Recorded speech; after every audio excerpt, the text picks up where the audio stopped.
Olá, irmãos, graça e paz, tudo bem? Mais um estudo bíblico, nós estamos juntos aqui, seguimos fortes, firmes na nossa terceira semana do Circuito Bíblico, que está sendo demais, está sendo uma delícia estudar Gênesis e Salmos, Gênesis, Salmos, Gênesis, Salmos. E hoje o nosso papo tem a ver com a história de um famoso conhecido da Bíblia, um cara chamado José, que você já deve ter ouvido falar, não o José que mora perto da sua casa, mas o José da Bíblia, José do Egito, um cara famoso, um cara que tem uma história incrível que a gente vai tirar lições dessa história. Mas antes eu quero convidar você a curvar a sua cabeça onde quer que você esteja ou simplesmente se concentrar na oração que eu vou fazer, que você faça junto comigo. Senhor Deus, em nome de Jesus, nós clamamos que a presença do Teu Espírito Santo esteja conosco agora, nesse tempo, nessa hora. Que esse estudo bíblico alcance a tantos quantos o Senhor mesmo quiser alcançar.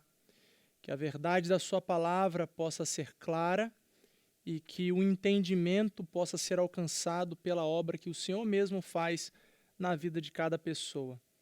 Manifesta o teu amor, manifesta o teu querer, manifesta a tua vontade sobre nós e nos ajuda a viver em santidade.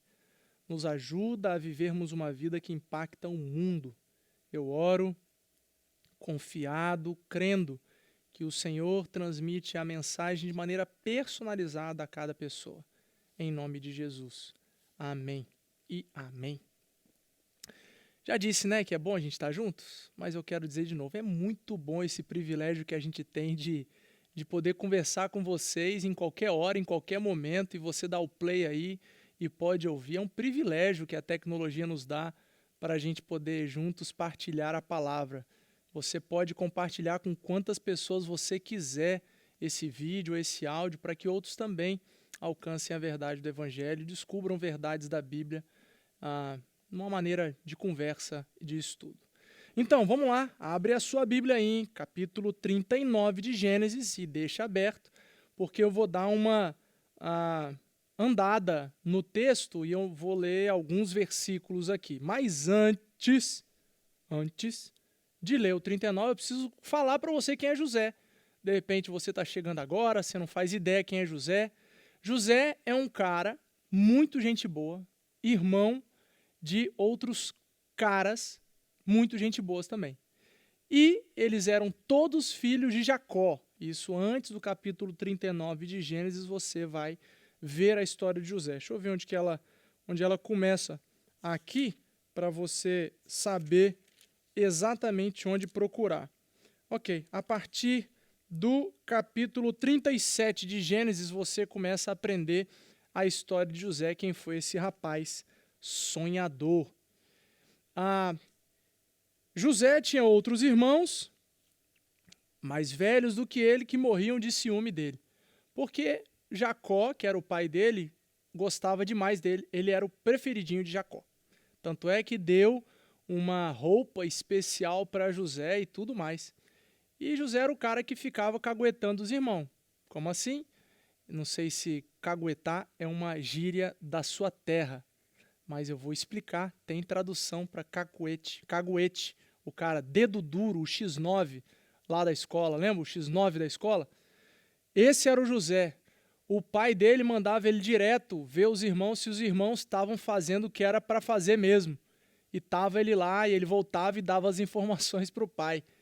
José teve um sonho, na verdade 2 sonhos, e sabe lá Deus por que ele foi falar com os irmãos, e ele falou com os irmãos dos sonhos, e a interpretação basicamente dos sonhos era o que de fato aconteceu lá na frente, onde os irmãos dele se ajoelhavam na presença dele e também os seus pais. Aí que a galera ficou mordida mesmo, com raiva, os irmãos dele, e numa dessas fiscalizações de José ao trabalho dos irmãos, que Jacó tinha pedido para ele fazer, então ele foi pego pelos irmãos, e eles queriam de verdade matá-lo, mas foram convencidos pelo outro irmão, o irmão mais velho, a não matá-lo e simplesmente vendê-lo. E aí ele foi deixar ali, mas aí acabaram vendendo na ausência desse irmão. Venderam José. ele foi vendido para os ismaelitas. Aí ele foi para o Egito, onde ele foi vendido como escravo, a um cara egípcio chamado Potifar. Pronto, chegamos no capítulo 39 de Gênesis. Quero levantar algumas coisas aqui a partir do capítulo 39 de Gênesis. José, versículo 1, 39. José havia sido levado para o Egito, onde o egípcio Potifar, oficial de Faraó e capitão da guarda, comprou dos ismaelitas que o tinham levado para lá. Versículo 2. O Senhor estava com José, de modo que este prosperou e passou a morar na casa do seu senhor egípcio. E aí, gente, olha só, eu quero chamar a sua atenção para algo muito especial aqui. É a primeira verdade que eu quero abordar com vocês. Primeira coisa que eu quero dizer para vocês é: José amava a Deus. José conhecia Deus e amava a Deus. O que isso quer dizer?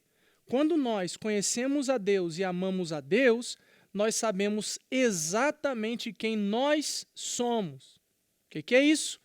Identidade. Nós temos identidade enraizada, alicerçada, fundamentada em Deus.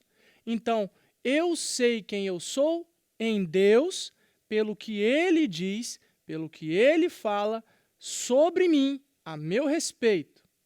José era um homem de Deus. Deus estava com ele. Tudo bem? Tá. Um homem de Deus, Deus estava com ele, mas ele foi injustamente capturado pelos seus irmãos, injustamente porque ele estava obedecendo seu pai. Ele foi vendido como escravo pelos seus irmãos mentiram para o pai falando que ele foi morto e tal. De lá, ele foi vendido para os ismaelitas. Os ismaelitas venderam José para o oficial da guarda do rei Faraó, Potifar, e ele então passou a viver uma vida de escravo. E o Senhor estava com ele. Não parece estranho? A gente tem uma ideia de que, pelo Senhor estar com a gente, por sermos filhos de Deus, por amarmos a Deus, tudo vai bem na nossa vida. A história de José mostra exatamente o contrário. Que o ir bem na nossa vida, o tudo ir bem conosco, não tem a ver necessariamente com as circunstâncias que nos envolvem, mas tem sim necessariamente a ver com o quanto que o nosso coração está contemplado, está alicerçado, está fundamentado em paz com Deus, o nosso Senhor. Então, o texto de Gênesis 39 começa dizendo que esse homem de Deus foi vendido e passou a viver como escravo. E o versículo 2 fala: o Senhor estava com José, de modo que este prosperou. Ele prosperou, inclusive sendo escravo, morando num lugar que ele não queria morar, vivendo na casa de alguém que ele não gostaria de estar vivendo. Então entenda uma coisa, e de uma vez por todas. A nossa identidade contida em Deus não significa vida boa na terra. Significa que nós somos o que somos e sabemos quem somos em Deus. E porque sabemos quem somos em Deus, temos paz em toda e qualquer circunstância, mesmo desejando estar em outro lugar, mesmo desejando não ser escravo, mesmo desejando não sofrer o que a gente sofre, mesmo assim, eu estou com Deus e o Senhor vai me aprovando à medida que eu vou vivendo a minha vida. identidade. Identidade. Você já se encontrou em Deus? É uma pergunta que eu tenho para você hoje. Você acha que a sua vida está contida em Deus? E a vida de Deus contida em você? Você já de fato acreditou que você é filho de Deus? Filho amado, querido, filho caro, filho de Deus. E que sobre você tem promessa, sobre você tem cuidado, sobre você tem a presença de Deus contemplada para você. Você já se reconhece como um homem e uma mulher de Deus que vive ou viveria para a glória de Deus exclusivamente, não para outra glória, para a glória de ninguém, mas somente para dele? Você sabe quem é você? Ou você ainda é desses que está buscando para fora de você a aprovação dos outros e o reconhecimento dos outros para dizerem quem você é? Ou onde você está? Em que lugar você está? Para que lugar você precisa ir? Você é desses que está buscando para fora a aprovação? Esse lugar é muito difícil, porque talvez você nunca encontre saciedade nesse lugar. E aí o texto continua, a partir do versículo 3, dizendo que o Senhor estava com José, que tudo que Faraó tinha prosperava por causa da vida de José. Fala que Potifar deixou tudo aos cuidados de José, tudo aos cuidados dele e da sua casa.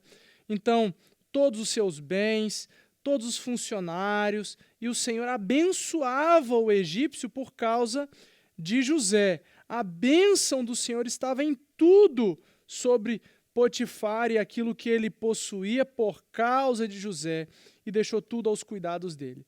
E aí, o final do versículo 6 chama a atenção para uma coisa, que José era bonitão. José era bonitão. José era um cara que chamava atenção. Aí, o final do versículo 6 fala, José era atraente e de boa aparência. Aí, isso aqui é texto, né, gente? Eu estou lendo. Não sei o que passa na sua cabeça quando você lê um texto que José era atraente e de boa aparência. Eu vou ficar só no bonitão, que você vai ficar aí tranquilo, imaginando que ele era um cara que chamava atenção. E aí aconteceu, gente, o seguinte. E depois de certo tempo, versículo 7, vem comigo aqui na história. A mulher do seu senhor começou a cobiçá-lo e o convidou, venha, deite-se comigo. José respondeu, meu senhor não se preocupa com coisa alguma de sua casa, e tudo o que tem deixou os meus cuidados. Ninguém desta casa está acima de mim, ele nada me negou, a não ser a senhora. Porque a mulher dele, olha o que ele fala em seguida. Como poderia eu, então, cometer algo tão perverso e pecar contra Deus? É aqui que eu paro um pouquinho.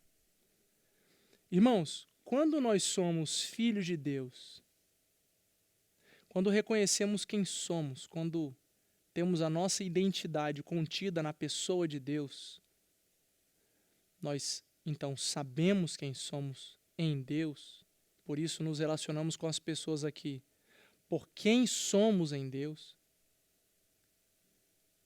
nós somos filhos santos, justos de Deus.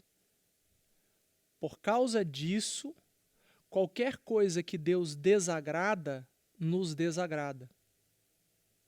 Então José tinha uma consciência de que aquela proposta da mulher de Potifar para deitar-se com ele era uma proposta que, mesmo que o agradasse, mesmo que ele errasse com ela, mesmo que ele errasse com o seu senhor Potifar,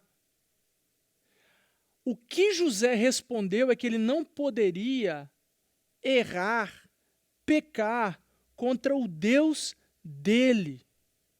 Ele não poderia cometer um ato tão perverso contra Deus. Mas por que Deus? Sendo que Deus nem estava ali, seria ele e ela, e ninguém mais. Não, irmãos. Como nós somos filhos, nós pertencemos a Deus e Ele vive conosco. Então, tudo que fazemos, tudo que vivemos, Deus se envolve nesse lugar, Ele está com a gente ali. Então, como Deus não habita em coisa ruim, qualquer erro que você comete, qualquer pecado que você comete, agride o coração de Deus. Faz mal a Deus. Não produz nada que é vivo, mas sim produz morte. José ele tinha uma consciência de que ele não poderia, ele até poderia errar com as pessoas, mas contra Deus ele cometeria um pecado grave. Ele cometeria alguma coisa como se ele fosse um perverso. Como poderia eu, então, cometer algo tão perverso e pecar contra Deus? Assim, foi embora. Assim, embora ela insistisse com José dia após dia, ele se recusava a deitar-se com ela e evitava ficar perto dela. Eu vou parar um pouquinho aqui de novo e dizer uma coisa muito importante para você. Nós estamos vivendo esse ano de aniversário de 30 anos da nossa igreja, o tema de uma santidade que impacta, né? Então, para que você viva a santidade que impacta o mundo inteiro, porque você é filho de Jesus, você é santo, você precisa ter a consciência de quem você é, e tendo a consciência de quem você precisa compreender que qualquer pecado que você comete contra Deus e não contra as pessoas. Qualquer deslize que você tem, qualquer coisa que você faz que biblicamente está errada, é pecado, você não faz para esse plano mundial. Você faz contra Deus. Então você precisa pensar muito bem, como a gente já falou anteriormente aqui em outros estudos, quando o pecado aponta ali na frente, você precisa evitar antes. E é isso que José fez. José era de carne e osso, gente, igual você e eu. E já ouviu a expressão cutucar onça com vara curta? Brincar com fogo que vai se queimar? Então, gente, ninguém é forte o suficiente para ficar pertinho do pecado e não pecar, não. José preferiu evitar. Inclusive, esse é o tema da nossa conversa hoje. Eu prefiro evitar. Ele preferia evitar ficar perto dela. Primeiro, porque ela insistia. Segundo, talvez, é porque ele poderia ser, de fato, tentado a não resistir. Posso te pedir uma coisa? Como meu irmão, meu amigo, é um conselho. Se você está vendo que as coisas que estão perto de você te atraem demais, e você sabe que essas coisas desagradam o coração de Deus, prefira evitar. Eu vou dar alguns exemplos práticos só porque eu sou legal com você. Porque eu sei que você já sabe dessas coisas. Mas eu vou, por excesso de zelo e amor acentuado a você, eu vou te dar umas dicas. Por exemplo, aquela mulher que você acha atraente, que não é a sua esposa. Você vai ficar de papinho com ela? Se você é homem. Isso, você falou não aí, né? Então, é não. Aquele homem, você que é mulher, aquele homem que é atraente, que te chama a atenção, que você gosta dele, gosta do papo, gosta dos elogios. Você vai ter relacionamento com ele, ser amigo dele? Você falou não aí, né, moça? Hein? Então é não. Se ele não é seu marido, é não. Se você for solteira e quer casar com alguém logo, se relacione com esse rapaz e case. Preserve-se para casar e casa. Você entendeu? Se todo mundo gosta de dinheiro, e todo mundo gosta, tem gente que gosta muito mais, tem gente que gosta um pouco menos, mas todo mundo gosta bastante de dinheiro. Você vai ficar trabalhando de um jeito que todo mundo fica te ensinando a dar os calotes para poder ganhar mais, fazer aquelas gambiarra para poder resolver os problemas, poder ganhar um pouco mais e sonegar um pouquinho mais, e você vai se cercar de gente que faz isso? Não, né? É não também. Porque uma hora você não vai resistir, porque os conselhos são tão convincentes dessa galera que você vai acabar fazendo para poder até se incluir no processo e ter aquele lucro fácil, né? Por exemplo, bebida. Muito social, né? Todo mundo aqui gosta de dar uma bebidinha, grande parte das pessoas gosta de tomar um álcoolzinho, tomar um vinho, tomar aquelas bebidas quentes, né? Ah, mas o que tem? É social, né? Social, vivo só um pouquinho. Mas está bebendo todo dia, irmão, irmã, amigo, amiga? É todo dia que você está bebendo? Se você está bebendo todo dia, dá uma reparada se isso não é vício. Fica sem beber 2 meses, 2 mesinhos só. Vê se aguenta. Se você beber um dia desses 60 dias, você é viciado. Muita gente luta com álcool. E por que você não? Quem te garante que você não será alcoólatra? Ou já não é? Sabe? Então, você precisa evitar. Se você gosta muito, você evita. Tem uns homão aí, ó, barbudo, tudo viciado em jogo de videogame. Presta atenção, gente, se isso não está roubando seu tempo com Deus, se isso não está roubando o seu tempo com a sua família, com a sua esposa, com seus amigos, relacionamentos de verdade. Se a primeira coisa que você pensa quando você está relaxado ou sem fazer alguma coisa é o jogo, seja ele de celular, seja ele de console, você está viciado nesse negócio. Isso é pecado. Então prefira evitar. Fique também 60 dias sem jogar para ver se aguenta. Redes sociais, a mesma coisa. Gente, eu falaria aqui a vida inteira de um monte de exemplos. E alguns mais brabo. O que a gente precisa aprender é o seguinte: se nós temos a nossa identidade em Jesus, como José tinha em Deus, nós não queremos errar, nós não queremos pecar, não é porque não faz bem para a minha família.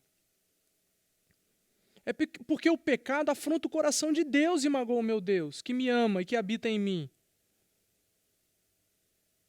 Então eu não quero pecar contra o amado da minha vida, o amado da minha alma, o meu Deus, o meu Senhor. Sabendo disso, eu tenho que olhar para o pecado e saber que ele está à porta, e eu preciso aprender a evitar o pecado. Antes que o pecado chegue, eu preciso olhar lá na frente e ver que ele está próximo. Eu tomar outro caminho. Eu tomar uma decisão, e essa não é uma decisão de Deus, gente, é uma decisão minha. Eu preciso frear-me. Paulo fala, façam morrer a carne. Isso não é um processo que Deus faz, sou eu quem faço. Então, se nós queremos ser santos, queremos ser aprovados, como a noiva de Cristo, sendo a igreja, nós precisamos tomar decisões antecipadas para que a gente evite o mal. E, sinceramente, que se lasque pro lado de lá o que vão pensar de mim, eu vou dizer não mesmo. José não se importou, deixou o manto na mão da mulher de Potifar e saiu correndo. Gente, só para você saber, deixar manto é sair pelado. Ele saiu pelado. Quer vergonha maior do que essa? Ele preferiu passar vergonha da nudez diante dos homens do que ser envergonhado diante do Senhor pelo pecado cometido. Ele já era escravo. Você entende? Eu e você precisamos aprender a preferir evitar. Evita, antecipa, foge, sai antes. Que o Senhor te dê força, que Ele te ajude, que você definitivamente, em santidade, apresente seus frutos a partir dessas decisões, em nome de Jesus. Que Deus te abençoe, que o Senhor complete a obra no seu coração e que te ajude na pessoalidade dessa mensagem para alcançar a sua vida e te ajudar a tomar as decisões corretas e saber exatamente o que você precisa evitar. Faz uma listinha, coloca diante de Deus, consagra diante de Deus e se compromete. Tá bom? Fica com Deus, até a próxima. Tchau, tchau.